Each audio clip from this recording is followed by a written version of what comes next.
प्यार दुनिया का सबसे खूबसूरत एहसास है। ये एहसास जिसे हुई है उसमें एक रहस्यमय शक्ति आ जाती है जिससे वो किसी से नहीं डरता, बेखौफ होकर हर हाल में अपने प्यार की हिफाजत करने की कोशिश करता है।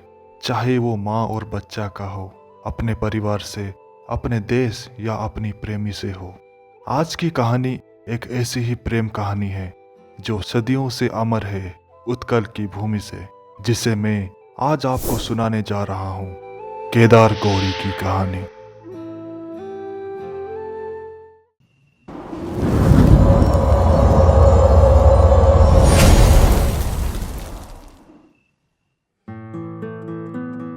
केदार और गौरी एक ही गांव में रहते थे और दोनों पड़ोसी होते हैं। उन दोनों का घर एक दूसरे के बाजू में होता है और एक ही कॉमन दीवार एक दूसरे के घर को अलग करता है। केदार और गौरी बचपन से ही दोस्त बन जाते हैं। एक दूसरे के पड़ोसी जो थे, हर दिन वो ढेर सारी बातें किया करते। गांव के खेत, बगीचे, नदियां, पहाड़ों पर खेला करते। धीरे धीरे समय के साथ बचपन से किशोर अवस्था में केदार और गौरी पहुंच गए। कब वो दोस्ती प्यार में बदल गई, ये गांव वालों को हजम नहीं हुई। उनके प्यार को गांव वालों की नज़र लग गई और बात केदार और गौरी के घर वालों के कानों पर पड़ी। गौरी के घर वाले ये जानकर केदार के साथ मिलना जुलना, बात करना बंद करवा दिया। गौरी को अपने ही घर में कैद कर दिया गया।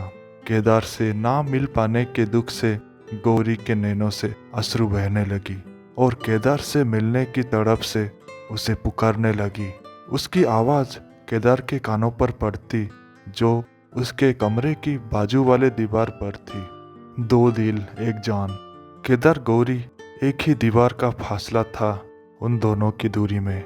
ये दूरी दूर करने के लिए केदार चुपके से अपने दीवार को खुरेद खुरेद कर एक छोटा सा छेद कर दिया, जिससे वो गौरी के कमरे में देख सके। ये रात का समय था। केदार दीवार के छेद से गौरी को आवाज दिया। वहां से गौरी खुश होकर दीवार के छेद के पास आई। बहुत दिनों बाद केदार और गौरी एक दूसरे को देख रहे थे और स्पर्श कर रहे थे और एक दूसरे में खो जाते थे। अब उन्हें एक नई आशा मिली।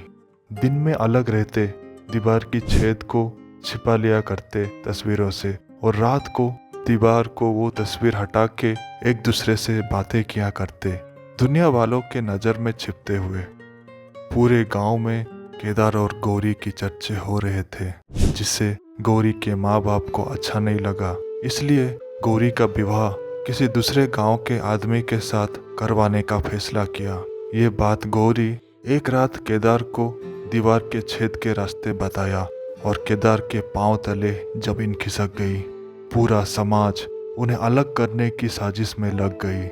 इससे बचने के लिए केदार गौरी ये गांव छोड़कर अपनी दुनिया बसाने का योजना कर रहे थे, जहां ये समाज से परे अपने सपनों की दुनिया में एक दूसरे के साथ खुश रह सके। उसी रात सब सोने के बाद छुपते छुपाते दोनों अपने घर से निकलकर घने जंगलों की ओर प्रस्थान करते हैं। और सुबह होते होते पूरे गांव में केदार गौरी अपने घर से गायब हैं, ये खबर आग की तरह फैल गई और कुछ गांव के लोग उन्हें ढूंढने के लिए निकल पड़े।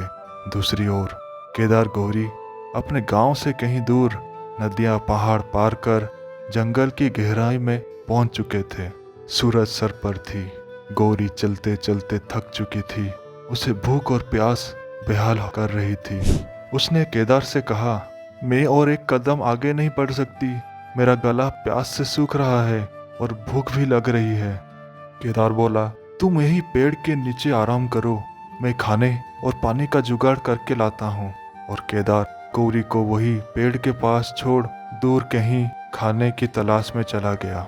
कुछ समय विश्राम करने के बाद गौरी को सूखे पत्तियों पे किसी के भागने की आवाज आई, जो उसकी ओर बढ़ रही थी। उसने पेड़ के नीचे देखा, दूर एक बड़ा बाघ उसकी ओर भागते हुए आ रहा है, जिसे देख गौरी वो पेड़ से दूर हड़बड़ी में भागने लगी और उसी पेड़ के नीचे गौरी का दुपट्टा रह गया और वो वहाँ से दूर भाग निकली और दूर कहीं एक गुफा में छिप गई और गुफा का मुंह बंद करके छिपी बैठी।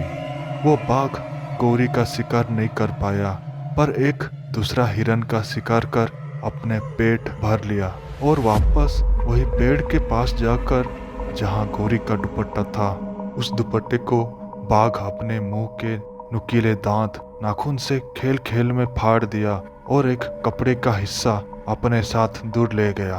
दुपट्टे पर हिरन का खून लगा था जो बाघ शिकार कर अपने मुंह और नाखून में ले आया था।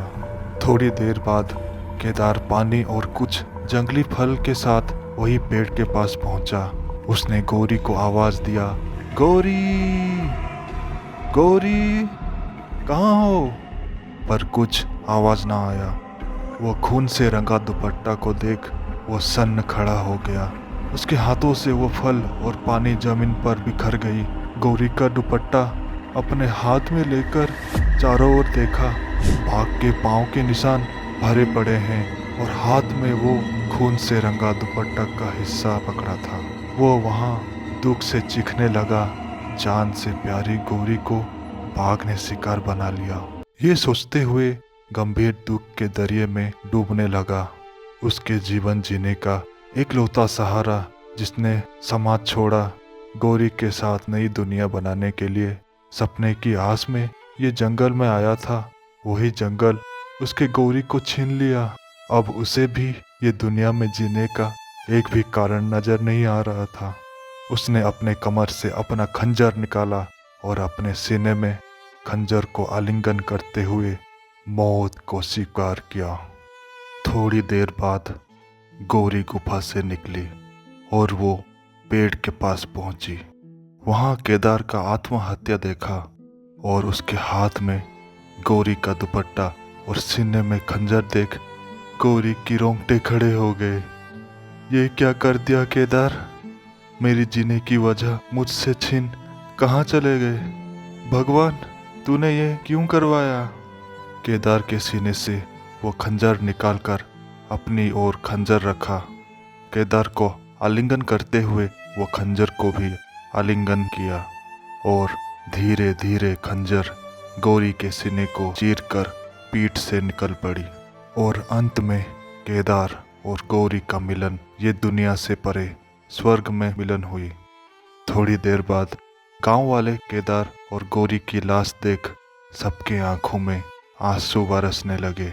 पूरे जंगल की पुष्प की वर्षा केदार गौरी के शरीर पर पड़ा था, जैसे प्रकृति उनकी प्यार को सराहना कर रही हो।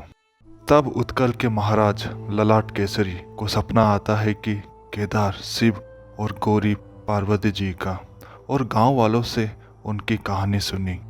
उनके निस्वार्थ प्रेम की कहानी सुन उनकी स्मृति में प्रेम का मंदिर निर्माण किया, केदार गौरी का मंदिर, जो कि आज के भुवनेश्वर में स्थित है।